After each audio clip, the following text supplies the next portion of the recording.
On my birthday, my husband uttered words that cut deeper than any knife. Cake? No need for it. Go ahead and toss it out. His callousness didn't end there. He whisked away on a trip with his mistress. I had clung to hope, hoping this occasion would mark a turning point for us. But alas, my hopes were dashed. I really don't think I can continue living with you anymore, I asserted. Understood, he replied coolly.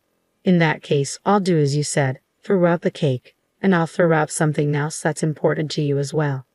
With a chilling resolve, he continued, prepare yourself because I'm going to discard the thing that is most unnecessary to me. My name is Sarah, a 28-year-old office worker. My husband, Bob, also toils away in an office, albeit a different one. Our union is childless. Bob and I crossed paths a year ago at a party hosted by a senior colleague. Inwardly plain, a tad overweight, and introverted, I stood at the fringes of the gathering, engrossed in comic books. An indoor pursuit that matched my solitary disposition.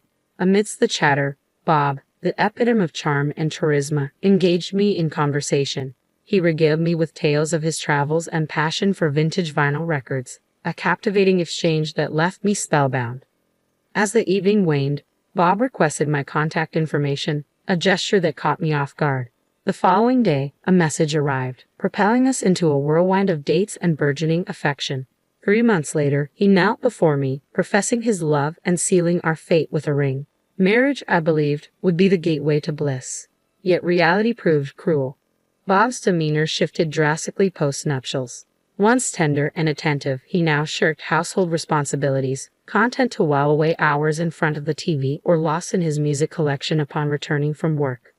I'm not sure if it's the booming volume of his records, but whenever I announce that dinner is ready, it's as if he doesn't hear me. He saunters in late, much to my irritation. On his days off, he abandons me, citing plans with friends or colleagues from work. When I dare to ask for a bit of help around the house, he retorts, I'm working, you know. And when I point out that I'm working too, he dismisses it, claiming to be too busy even on his days off. His remark about my lack of friends stings, though I keep my thoughts to myself to avoid conflict. Gradually, Bob's criticisms escalate. He belittles my cooking and cleaning, eventually resorting to insults like, you should be grateful that a catch like me married someone as plain and overweight as you. I had hoped for a supportive partner, one who would share household responsibilities.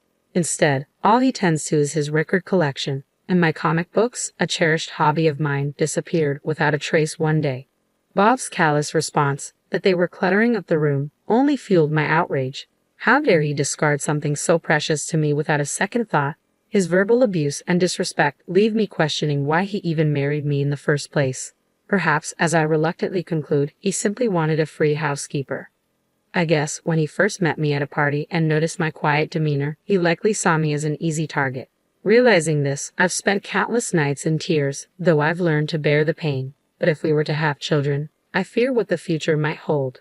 Then, a friend disclosed she spotted Bob strolling arm in arm with another woman in the hotel district just yesterday. He had claimed to be meeting a friend, a man. So what did it mean that he was with a woman? Could he be cheating? These suspicions led me to hire a private investigator, confirming my worst fears. Bob had been unfaithful since our wedding day. Each time he claimed to be out with friends or colleagues, it was often rendezvous with Susan, a junior colleague from his office. How dare he burden me with household chores and then gallivant around with another woman? I'm going to divorce him, I resolved, even consulting a lawyer. Yet despite it all, I couldn't entirely despise Bob, who had led even someone as plain and unremarkable as me to dream of marriage. I decided to make one final attempt. My birthday was approaching, and if Bob would celebrate with me, I'd hold off on the divorce. Do you remember what's coming up this Saturday? I asked him over dinner. His oblivious response shattered my hopes once more. Saturday? Is there something special? He mumbled. It was then that I reminded him, it's my birthday. With a feigned enthusiasm, he agreed to mark the occasion. But as the eve of my birthday arrived, during dinner, Bob abruptly remarked, I have a business trip tomorrow. What? Tomorrow's my birthday, and we promised to eat cake together. I've already made a reservation, I protested. Well, it's work. I can't help it. Show some understanding for your husband's work. Anyway, I'm going on a business trip tomorrow. It's for 2 days and 1 night, so I'll be back on Sunday evening. Please pack for me, he replied nonchalantly. What about the cake I reserved? I inquired. Just throw it away if you don't need it, he said casually. Despite it being my special day and having gone through the trouble of reserving the cake, he so casually dismissed it. Feeling suspicious, I checked his smartphone while he was in the shower. There, I found his exchanges with his mistress. Shall we go somewhere on a trip this Saturday for 2 days and 1 night? Sounds good. I want to go camping. How about it? Then I'll make a reservation at a lodge. Are you sure your wife hasn't found out? Are you okay? I'm okay. She's oblivious. Actually, this Saturday is Sarah's birthday. She said let's celebrate together, but it's a hassle. I don't want her to start demanding gifts and stuff, so I thought I'd go on a trip with you. Wow, that's terrible. Your wife must be so sad. I almost cried from the shock, but somehow managed to hold back and took a screenshot of their conversation on my smartphone. I didn't particularly want gifts or anything. If you had simply agreed to eat cake with me, I would have still had a glimmer of belief that you might care about me a bit. Seeing the messages between you and your mistress shattered that last bit of hope. Enough. I'm done with it. Then, on my birthday, Bob audaciously demanded at the front door, well, I'm heading out. While I'm on a business trip, clean my room for me, okay? By the way, I'm going to pick up the cake we reserved today. You still want me to throw away your share of the cake, right? You're nagging. I replied, it's fine. Understood. I'll clean your room and I'll throw away anything that I think you don't need anymore. That's okay with you, right? Yeah, it's fine. I'm heading out now, Bob affirmed, and with that, he left for what he claimed to be a business trip but was, in reality, a getaway with his mistress. Remembering our conversation, I asked, is it okay if I throw away anything I think you don't need? Yeah, it's fine, he had responded. I recorded our exchange on a voice recorder, ensuring there was no taking it back now. Once inside Bob's room, I diligently cleaned, vacuuming and wiping the windows. Then, I began disposing of the unwanted items, old clothes, piles of stationery, and even Bob's cherished record collection. It had taken quite a bit of money and effort for him to amass those records, but it was time to let go. I packed everything up and stowed it in the storeroom before placing the filled-up divorce papers on a living room table and leaving the house. Now, it was my birthday, and I intended to enjoy it to the fullest. I picked up the reserved cake, then booked a room in a luxury hotel I had always wanted to visit. In the comfort of my hotel room, I indulged in the cake, unable to bring myself to waste it. It was delicious, but I knew I needed to start dieting to avoid gaining weight again. Afterward, I treated myself to a shopping spree in nearby stores and took a leisurely stroll by the sea. It was the first time in a long while that I had the freedom to enjoy such a carefree day. Just as I was relishing this newfound freedom, I received a call from Bob on Sunday night. Where the heck are you? I got back from my business trip, and you're not home, and there's no dinner ready? He barked. I sighed, annoyed at his intrusion into my tranquil hotel stay. Well, I'm staying in a hotel for a bit for reasons. There's a lovely scene nearby. Would you like me to send you a picture? I don't care about that. Why are you in a hotel? Where's my dinner? Also, I found divorce papers. What's going on? He demanded. If there are divorce papers, you should know what to do, right? Just sign your name on it and take it to the city hall. So you want a divorce? I retorted.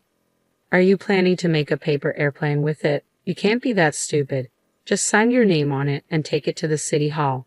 So you want a divorce? I replied, frustration seeping into my tone. Honestly, I'm sick and tired of it. Bob just leaves me alone to plan his day off, and he never helps me with the household chores. From the very beginning, the first thing he does when he calls me is get mad because I haven't prepared dinner, I stated, bewildered. I thought it was unbelievable. What's up with that? When I entered the room, my cherished collection of records was nowhere to be found. What happened? Bob's voice rose sharply. I threw away the records, I admitted. You threw them away? Are you kidding me? Why? You knew I cherished those. Bob's anger escalated. But Bob, you told me before your business trip that I could throw away anything I deemed unnecessary. You said it was okay, so I did. I even have our conversation recorded. Wanna listen? I offered. And besides, you also threw away my beloved comics, didn't you? That's unfair. Anyway, don't just drop divorce papers on me and leave. Let's meet and talk for once, Bob proposed. Reluctantly, a few days later, I found myself at the lawyer's office with Bob. Seeing him in shabby clothes and with unkempt hair, I couldn't help but wonder why I had ever liked such a person. I'm glad I had worried about how I would feel if I no longer wanted to divorce after seeing Bob again. But it seems that was needless worry, I thought to myself. As the discussion began, I asserted, I'll say this first. I haven't changed my mind about wanting to divorce. This is the amount I want as alimony. When I stated the figure, Bob's reaction was explosive. $30 million, Sarah? That's way too much. Just because he didn't help with the housework, I questioned internally, bewildered by his reaction. But that wasn't all. You've also constantly insulted me, calling me fat and plain. And worst of all, this. I paused, pulling out evidence of infidelity that I had uncovered through a detective agency. I also showed him the screenshot of our smartphone conversation. You've been cheating since we got married, even on my birthday, lying about a business trip to go on a vacation with your mistress. Considering all this, $30 million is still not enough, I declared. Sarah, did you know about the affair? Bob's face turned pale. Yes, did you think I didn't notice because I'm dense? I retorted. And you threw away my beloved comics, remember? But that's because you threw away my records, Bob protested. Oh, the records? I lied about throwing them away, I confessed, surprising Bob. Actually, I thought about it, but I felt it would be too cruel. They're stored in the back of the storeroom. What? Bob's relief was palpable. Why are you looking so relieved? The fact that you threw away my comics hasn't changed, so you should compensate for that. And about the cake, you said to throw it away. But I couldn't disrespect food, so I ate both portions, I continued. So, you didn't throw away anything. Bob sought confirmation. With a chuckle, I replied, There's no need for that. I declare to you, I discard anything I don't need, and I've done just that. Well, actually, I'm about to do it, I continued, much to Bob's confusion. Yes, you're the thing I need the least. I'm going to get rid of you completely. Once you understand that, please sign the divorce papers. There's no way the alimony will be less than this amount. If you argue, it'll be higher. Bob remained silent for a moment before finally saying, I'm sorry. I won't cheat anymore, and I'll help with the housework because you're here, because I'm here, Bob pleaded.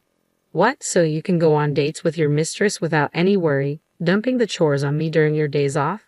No, that's not it, I interrupted, unswayed by his words. No matter what you say, I intend to divorce. I don't like holding onto trash because I'm a neat freak, I retorted firmly. After I said that, Bob fell apart, stammering, I'm trash. His expression at that moment was priceless. Afterwards, we divorced. Since then, all communication has been through our lawyer, so I haven't seen Bob.